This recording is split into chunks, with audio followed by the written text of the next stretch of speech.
أول وصفة نبدأ بها الفيديو هي وصفة زيت الزيتون. زيت الزيتون هنا آمن، له فوائد كثيرة للفم، وسبق ووضعت فيديو عن وصفة زيت الزيتون لتبييض الأسنان وفوائد أخرى كثيرة. والطريقة هي أن نأخذ قطن ونغمسه في زيت الزيتون بهذا الشكل، أو فرشاة أسنان مغموسة بالزيت، ونقوم بفرك الأسنان بهذا الزيت ونتمضمض بزيت الزيتون. نقوم بعمل مضمضة للفم لحوالي دقيقة، ثم نقوم برمي ذلك الزيت. هذه الوصفة ليست فقط لتبييض الأسنان وإزالة الإصفرار والجير، كذلك هي تعمل على تقوية اللثة. يمكننا تمرير هذه القطنة على اللثة إذا كانت لدينا مشاكل باللثة ومنع نزيفها، وكذلك انحسار اللثة. ممتازة هذه الوصفة مع المداومة. نلاحظ تبييض الأسنان من أول استعمال لهذه الوصفة، ولكن يجب أن يكون هنا زيت زيتون أصلي حتى تنجح معنا الوصفة. هي آمنة للحوامل والمرضعات وكذلك الأطفال الصغار لمن لديهم مشاكل في تسوس الأسنان، وكذلك رائحة بالفم يمكن استعمالها وبكل أمان. حتى الرجال طبعا يمكننا استعمال هذه الوصفة يوميا والنتائج مبهرة. ننتقل لعمل الوصفة الثانية، ونحتاج فيها هنا نحتاج لمعجون الأسنان، معجون الأسنان الذي نستخدمه، ونحتاج كذلك لحبوب الفحم. حبوب الفحم متوفرة عند الصيدلية. حبوب الفحم، هذه حبوب الفحم يفضل استخدام حبوب فحم من الصيدلية وليس فحم الشواء. نقوم بطحنه على شكل ناعم بهذا الشكل، يفضل وأرجو طحنه على شكل ناعم جدا مثل الكحل. لكل ملعقة طعام كبيرة من معجون الأسنان نأخذ ملعقة صغيرة من بودرة الفحم. طبعا معجون الأسنان بالفحم الآن متوفر في الأسواق، وطبعا بسعر غالي. يمكننا عمله في البيت بمكونات سهلة.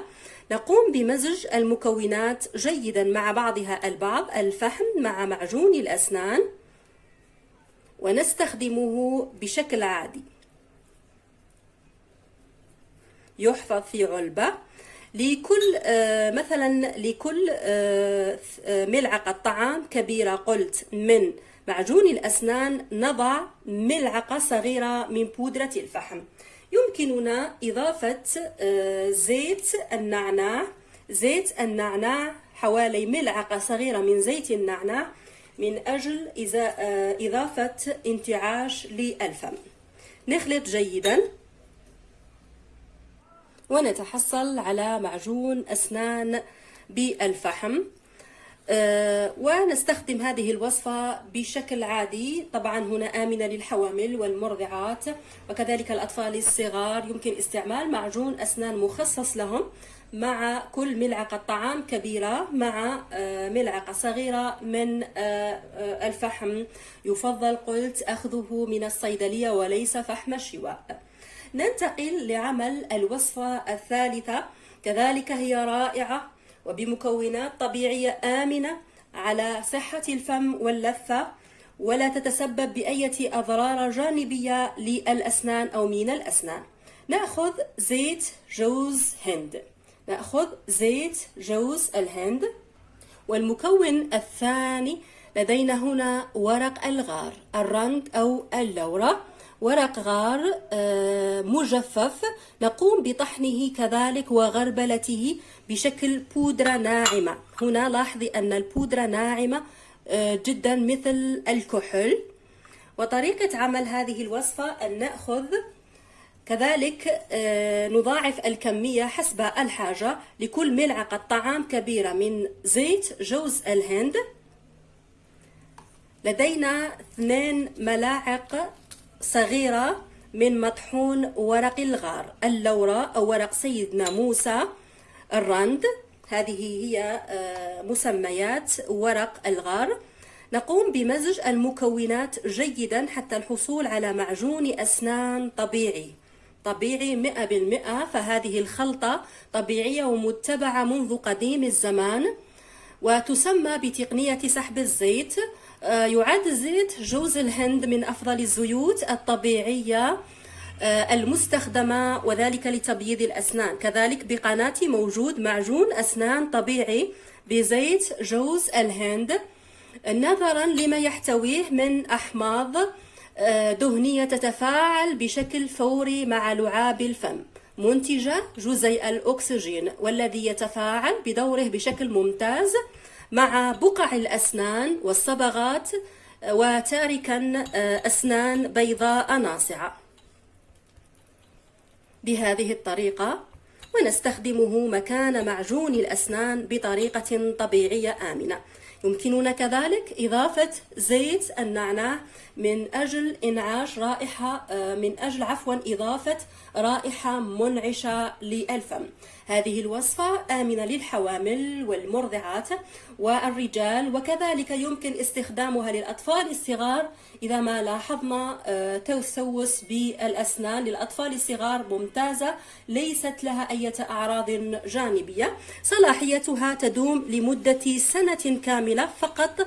أرجو تجفيف ورق الغار جيدا وطحنه على شكل ناعم. ننتقل لعمل الوصفة الموالية، كذلك هي رائعة، وهي وصفة ماء الأكسجين أو بيروكسيد الهيدروجين. وصفة ممتازة. هذه الوصفة ممتازة لإزالة آثار التصبغات الناتجة عن القهوة والشاي والمشروبات الغازية. فعاليتها ممتازة في التخلص من اصفرار الأسنان والبقع. قلت بيروكسيد الهيدروجين أو ماء الأكسجين. نستخدم 10 درجات. نأخذ ماء الورد. هنا في هذه الوصفة نأخذ كوب من ماء الورد، ماء الورد أو الماء العادي. هنا ماء الورد من أجل كذلك إنعاش الفم وإضافة رائحة جميلة للفم عند استخدام هذا المحلول.